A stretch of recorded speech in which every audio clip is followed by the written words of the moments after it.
So There you go. I'm back. Okay, great. So Okay.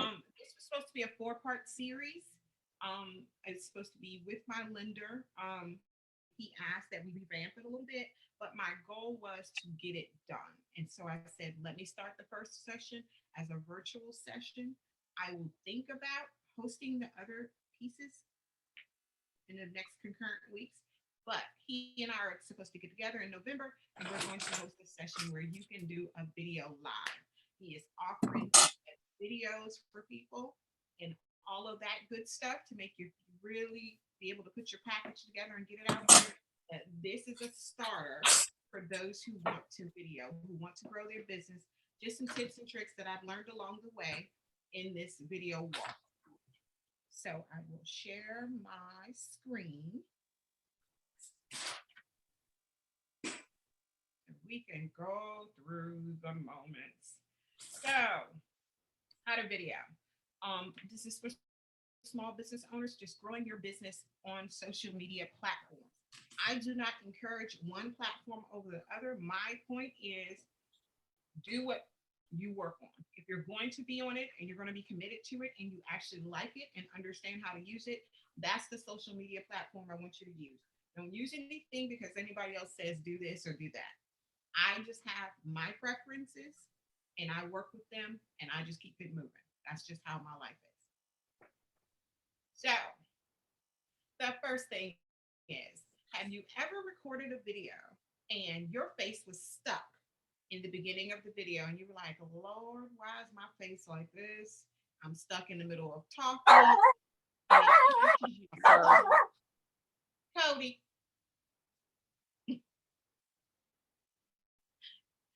Is that Cody or your dog? It's Cody. It's Cody. Hi, Cody. So,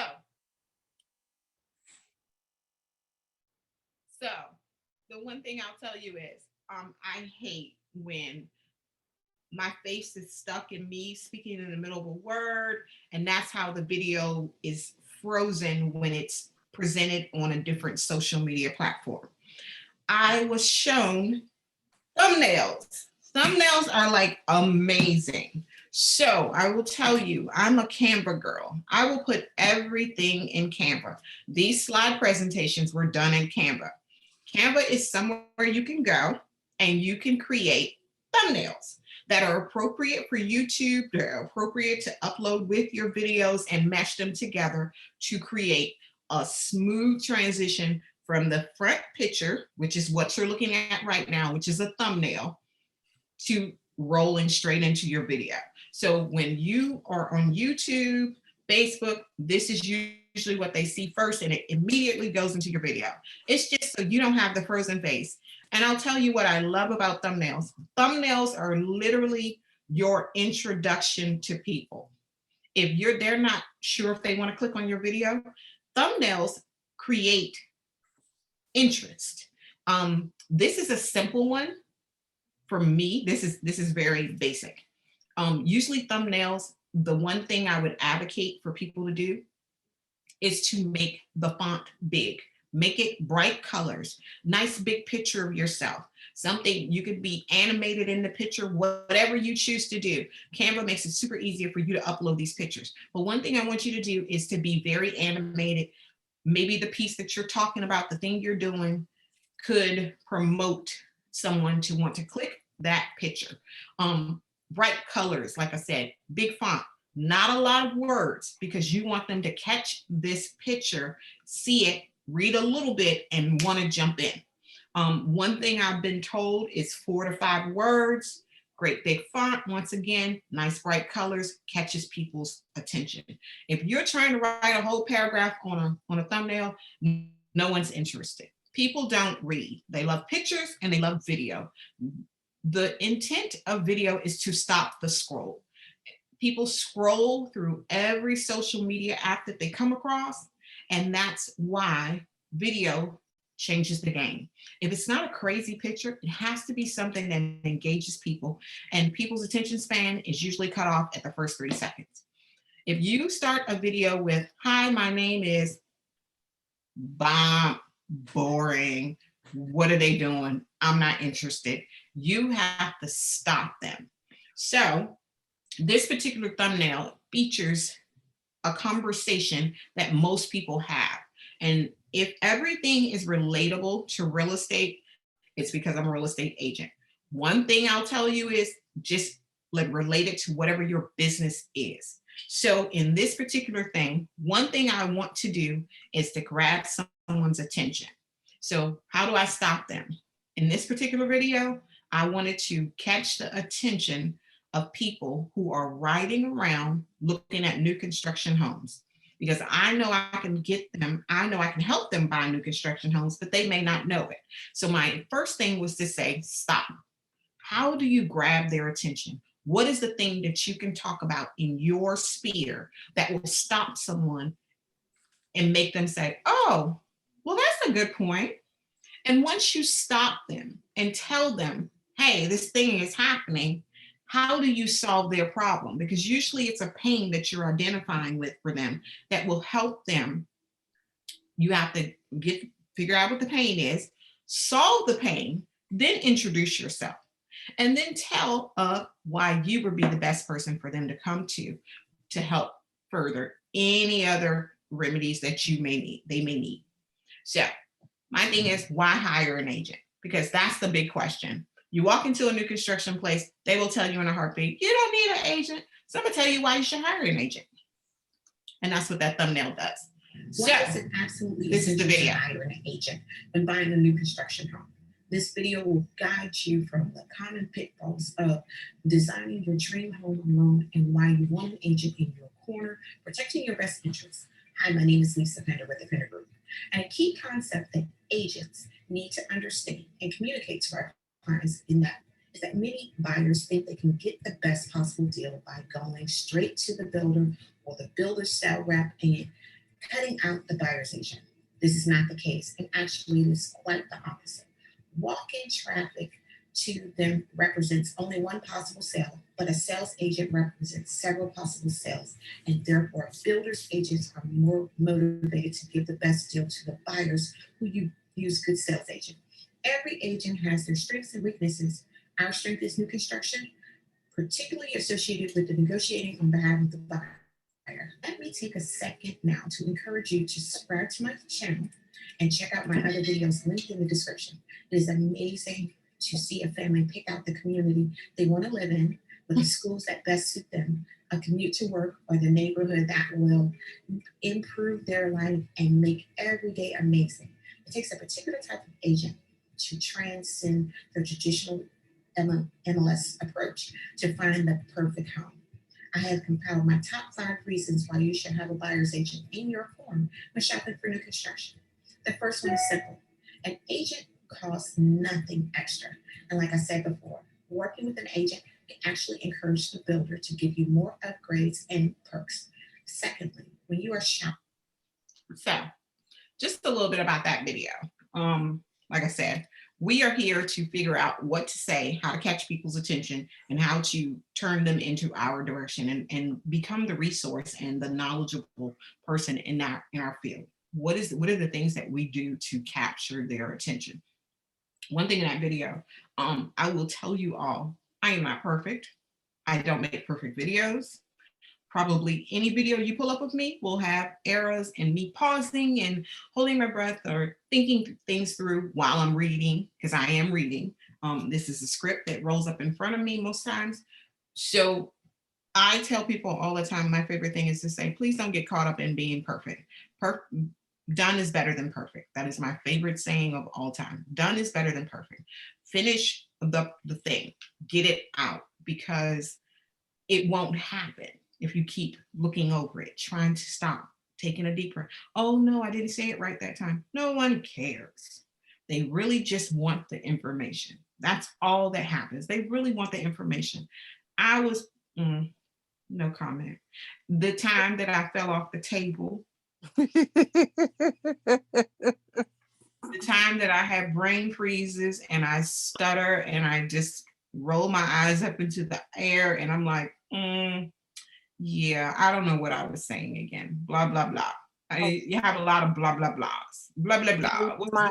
What am I trying to say? And the word will be right there in front of me, and I will still forget it or say it wrong. I could not say statistic one day. Lord have mercy. That word sounded crazy. How many takes later did it happen? And now I just get to the point where if I stumble over something, I laugh and I keep moving. No one's offended. No one cares. Because at the end of the day, I am here to be a resource. I'm a real person and I want to convey that on screen. You want to convey who you are. The video you just watched was a green screen video and was heavily edited by my editor. Um, I will give suggestions for editors if that's something people are into and would want to get later on down the line. I will tell you,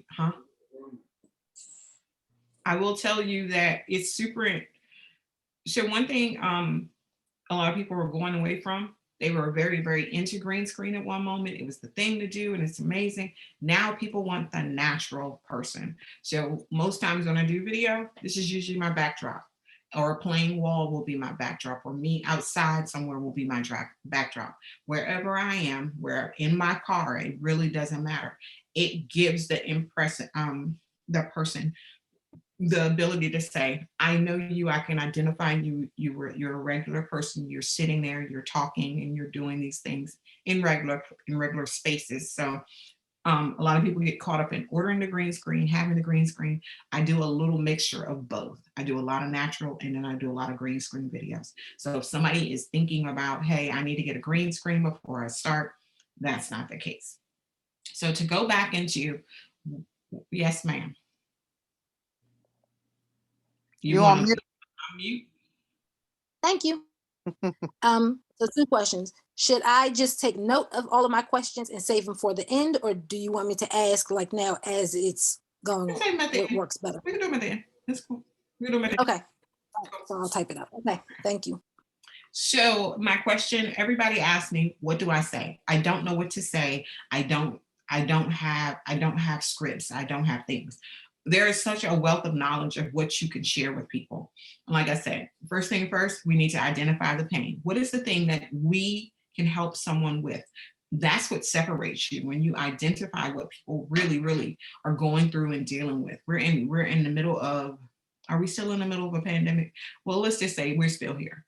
We're still dealing with the things that come along with what started 2 years ago. So my thing would be, what are the things that people in your industry have endured because of COVID? How are you coming out of it? How are they coming out of it? What things, what solutions, what things did you pivot and change to make it happen?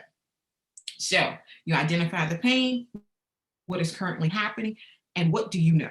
What do you know about your business? There are such small things, especially in real estate, that I hear from new agents that they say, oh, I don't know. I don't know anything. I've never closed a deal. I've never done a thing. But my thing is, if you study that book, like we've all studied that book, there is information there to be found. I had to do a video today to explain to people that 20% down is not the only loan that they can do.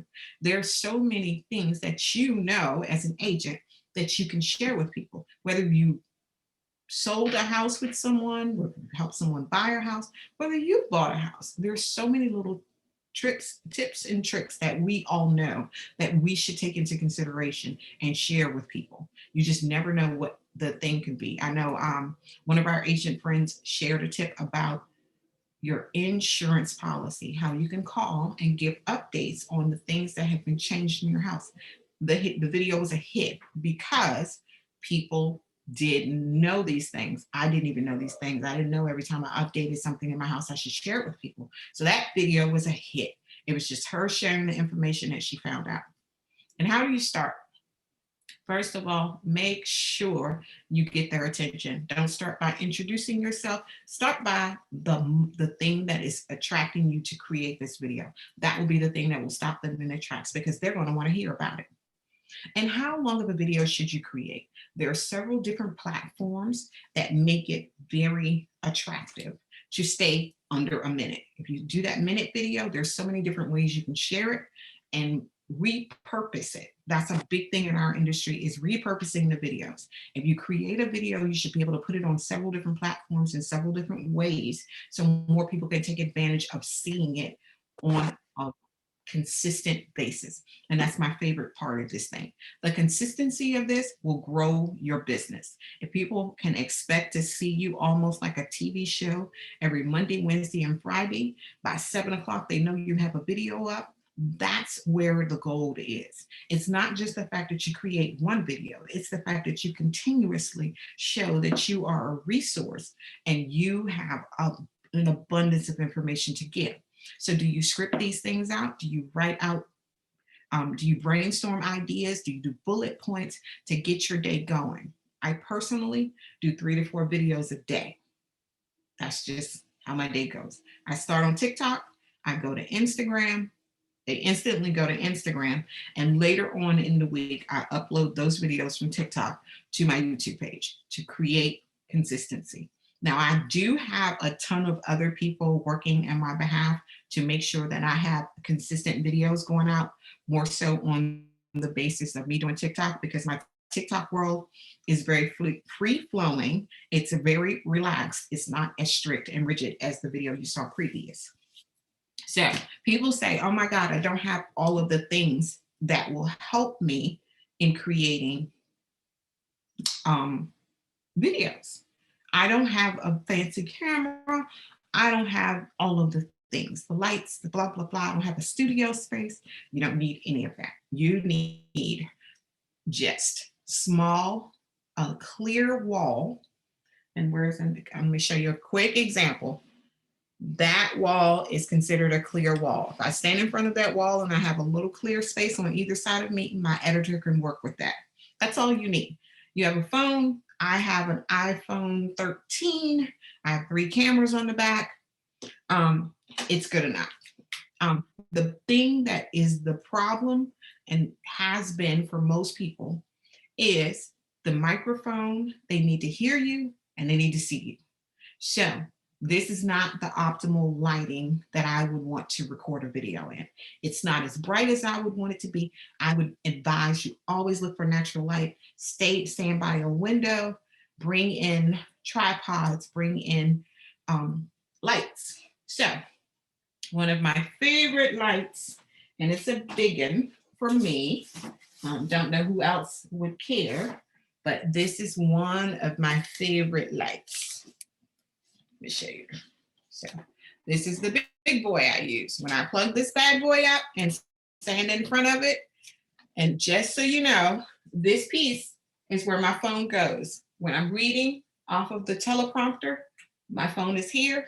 I'm reading from there and I'm standing back away from the camera. So that's one way we do it. Apps. There are so many different apps that you can use to help you in recording, especially when you have a long script. I usually do a 2-minute script, probably about 6 to 7 times a month. And those scripts are put in an app. My green screen, which I will not show you, it's much too big. I stand in front of this green screen. If you have a green sheet, you can tape it to the wall. If you don't have the actual stand, anything can work behind you. And like I said, a blank space on the wall will be adequate to film in front of, because if you're looking to have it edited, your editor can use that blank space to place words like you saw in my other video. And once again, these are the lights that I use. I do have the big photo studio lights as well, but I don't use them in my office. I use the smaller things just to get quick videos done. So these are some of the apps that I use. When it comes to rev.com, that is where I have all of my scripts transcribed, so that words appear at the bottom of the script. Sometimes I do it, sometimes I don't. But one thing I was told was when people are at work and cannot play your videos loudly, they can at least be able to read what you're saying and still enjoy the video. Big View. Big View is my favorite teleprompter. I don't know what anybody else uses, but Big View is my favorite. I upload all my scripts there. I can edit them. I can change the speed because I like to increase the speed to appear as if I'm just talking and not reading something. So once I got in the flow and knowing my scripts and being comfortable in speaking, I rev my speed up to 220 and I go right through the motions and talk. And you get comfortable after a while. And on recording day for me, which is a Monday, so people say, oh my God, how do you find the time? I don't have time to do videos every single day. Monday is my big recording day. My TikToks take me no more than 5-10 minutes, if that. It takes me no time to knock my TikToks out. I can do 5 or 10 of them in about 15-20 minutes if I wanted to. But that's one way that I set my schedule apart. When I've spent Saturday and Sunday editing scripts, determining what I will be saying to everyone. And then on Monday is straight recording. I've already gone to the hairdresser and I know Monday is going to be my day to get it done. So my hair will look the best on Mondays, and that's when I get it done. So it keeps my schedule tight. So all through the rest of the week, I can do the other things that I need to do, and video doesn't take over my world. But I know if the scripts are done by Sunday evening, I record on Mondays. Tuesday, Wednesday, my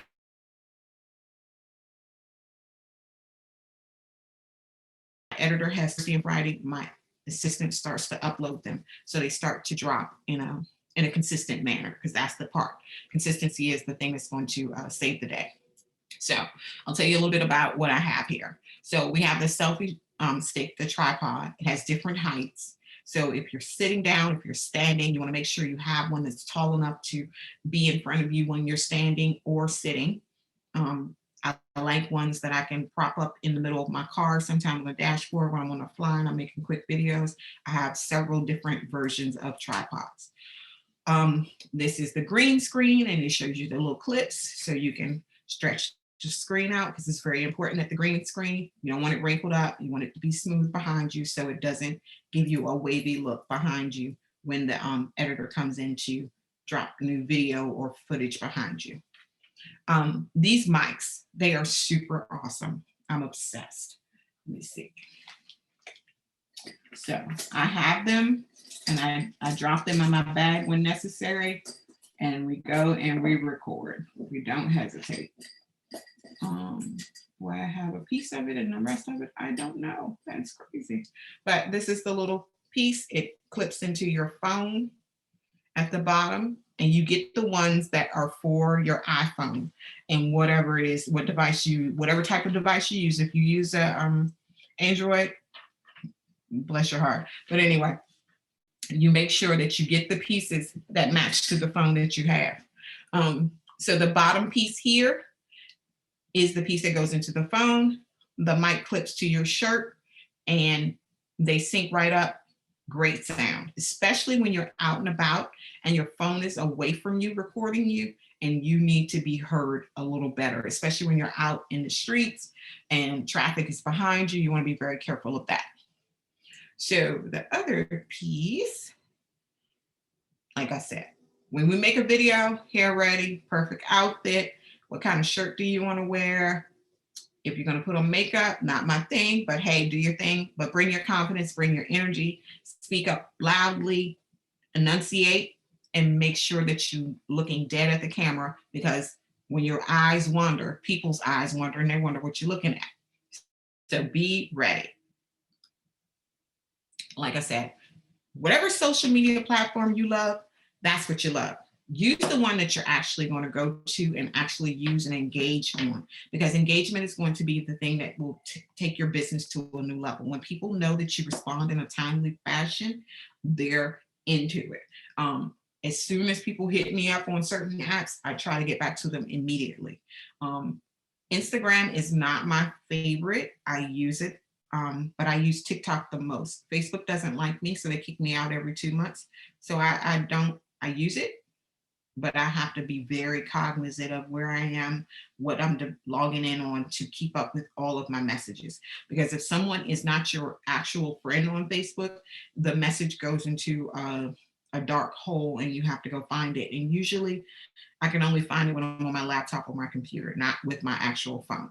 So sometimes it could be a hindrance. Um, the ones that are notorious for accepting a video, um, Instagram, all the ones on the board are video. We'll do video, we'll do photos, create video, and all that good stuff. The one thing is Instagram is known for shorter clips. You can upload shorter clips there. So that's where that 1 minute rule comes in. So if you made something in a minute format on TikTok, you can definitely share it as a reel on Instagram. You can share it as a reel on Facebook. You can get views. You can still post it to your regular pages, but reels get you so many more hits, so much more notoriety, more people eyes on it. I mean, hundreds of people can see it like that, which is super cool. LinkedIn. LinkedIn is more my business associations, people that I've worked with over the years and different. It's a little bit more serious. It's not as fun as TikTok. It's not as photograph heavy as Instagram. LinkedIn is more business articles and things of that nature. So I'm very careful of everything that I share in that social media platform. YouTube. YouTube is Google. So if you know the tags of the things that make your business that people would be looking for when it comes to your business, YouTube is where you go.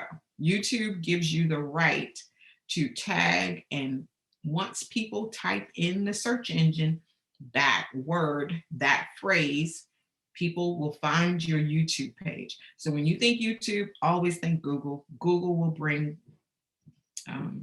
if I can quote Khalees, Google will bring the boys to your yard. It's that easy. I'm a fan when I get the hits on YouTube, when I get people commenting. I get people calling me, asking questions about the YouTube videos that I've posted. And when that happens, that means that those things, the tags that I'm using are working. If you're not sure how to figure out what tags you should be using when it comes time to do your videos, there are several sites out there that would give you insider information on what tags are very important to use. vidIQ, and I will type that in the chat. vidIQ is a great resource to tell you what tags are most popular for the item that you're searching for and the item that you sell or looking to promote. That's a way to get people's interest. What are people actually typing in the search engine to find the thing? And if you know what the thing is and what they're typing in the thing, you create those tags, people find you more easily amongst your competition, because that's what we want. We want to stand out amongst everyone else, because those that do the thing that we do, how do we separate ourselves? There are a million real estate agents in this area. How do I stand above the crowd and get noticed? And that's very simple. One thing is location. Location is your friend. If you're speaking on what's going on in the area that you serve and you live in, if that's the same place you serve, make it very easy for people to find you and understand how to do the right tags to bring those people to you. So I'm obsessed with that. Okay. And we talked about where do we post it? And we talk about when, where, and how many times. That is solely up to you. But I would say if you do anything and you set a schedule, stick to your schedule. The more you post, the better. The more consistently you post, the better. I would never advise you to drop 6 videos at one moment. That does you no good. The algorithm will not come back and they will not feed you. The algorithm responds when we post in a consistent manner, day. If you do it every Monday, if you do it every Friday, what time, what's important to you. If you look up the analytics and you see what's the most popular times, depending on the app, that's the part. You got to depend on the app. The app tells you very quickly what your thing is. I can tell you right now, TikTok, when I go into TikTok, my analytics suggest that my people are on from 6 to 8 p.m. And that's when I would probably get the most viewership. That's when people catch up to my videos, see my videos. So my phone is binging in those hours, telling me people are watching my videos and commenting on my videos. Once again, we go back to the editing resources. If you choose to have something edited, have a person mesh your videos, if you do them in short clips and put them all together, just for a cleaner look. And Fiverr is a great resource. Those, you can have someone there for super cheap, put your video together. Do you do sound? If you do voiceovers, I would suggest you do your own voice so people get to hear your voice. For those who are scared to get in front of the camera, don't be scared, because people got to meet you anyway. They need to know what you look like. They need to know who you are and see you as a person. Because if they don't, it's like they don't connect. They need to be able to connect with you. And of course, we go back to repurpose. How do you use these videos over and over and over again? Get as much bang for your buck out of each video that you create, because that's where your money is. Repurposing and showing up everywhere. We're using the compound effect. We want to put out information on Monday, Wednesday, Friday, just to get people's attention. And once again, if we go back to a recording schedule where we record on one day, have the information edited, these things can be locked and loaded and ready to drop at that time. And you're not somewhere trying to edit a video, record the video, and do all the things before you post them. You just having them sitting, waiting in a queue. Because the one thing I love about TikTok, I can do a ton of videos, I can record them there and put them all in drafts. And when I'm ready for them to load up, I just go in and grab them out of drafts, do a little bit of editing, and send them on their way. But my bigger videos that are scripted, the thing I do the most is making sure that I record them all at the same time. So when I hand them off, hey, these need to drop on XYZ days, and I have them scheduled and done in that manner. So that's the important part of doing video and scheduling your time, so you're not frantic and running around and saying, oh my God, I don't know what to do this week. If you set yourself up to plan out your week, so you're not spending all of your days in editing scripts, recording videos, all in one day, it'll get easier to get your product out and in a timely, efficient manner. And once again, where people start to consistently expect your videos. I know of a young lady in San Diego. She guarantees that her videos will be up by every Friday by 10 a.m. When you go look for it every week, because you know it's coming. So if people know it's coming, they know you'll be the resource that they want to come to, because you're always giving fresh content. There are several websites that I adore that will tell you what people are thinking. And I'm super sorry I didn't think to say, hey, what are those websites? Something like AskSomething.com or something. I'll look them up and I'll put them in a group for us to utilize later. But thank you for attending the workshop. This is just a taste of what we can start getting into, and as far as getting in engaged in video, letting go of the fear, being able to put ourselves out there and grow our businesses. That's what I'm just looking for everybody to do. As an entrepreneur, and I haven't been in the field that long, it's just super exciting to me how you can take something and grow it into this thing. And I'll tell you, I don't spend a ton of money on editing. It takes a little bit more of my time and energy to keep it straight and keep on a schedule. But for the most part, I do not spend a ton of money when it comes to putting these products out and growing small businesses in this area and in area. And you're not spending a ton of overhead to get your name out there. Social media has made it so that we can grow our businesses and not have to pay radio and TV. I mean, that would be amazing if we could, but for those of us who don't have the funds and the resources, this is a great way to get your name out there and still appear professional. So, any questions?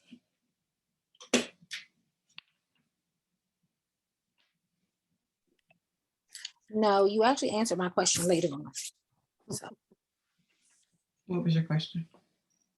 about the consistency thing, and you spoke on it. So, okay. Anything else? I know Berlina and Justine don't want to say anything because Hold on, they're sick of me. let me. Oh, I already know, but I'm supposed to be doing stuff. Now, do I do it? No,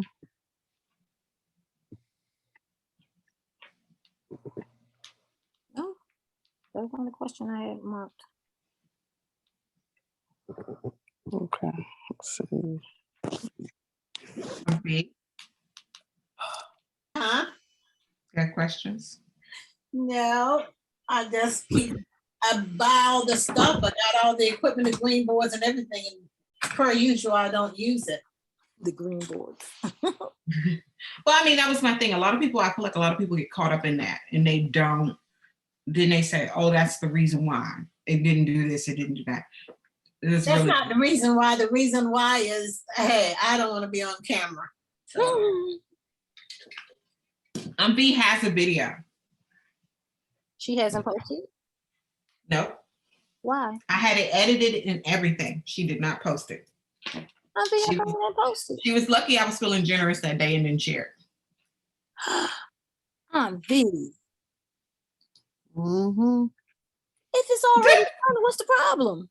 Justine instigated. She said, I mean, what's done is done.